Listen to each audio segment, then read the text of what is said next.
Via libera del Consiglio dei Ministri alla legge regionale per la regolamentazione del settore dei parchi fotovoltaici. Il governo ha deciso di non impugnare la norma che mette ordine alla proliferazione incontrollata di impianti di energia rinnovabile, in particolare sui terreni considerati di pregio o a vocazione agricola.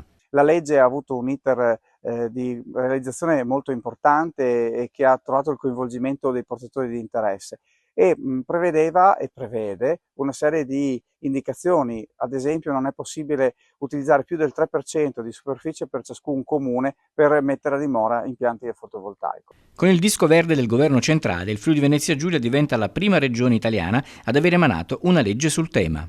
In questo modo contemperiamo due interessi: il primo è quello di produrre energia da fonti rinnovabili, ma dall'altro anche di quello di mettere le condizioni per salvaguardare il nostro paesaggio. Un ottimo risultato, una soluzione che ci permette di essere all'avanguardia a livello nazionale, di produrre energia pulita e allo stesso tempo salvaguardare la bellezza del Friuli Venezia Giulia.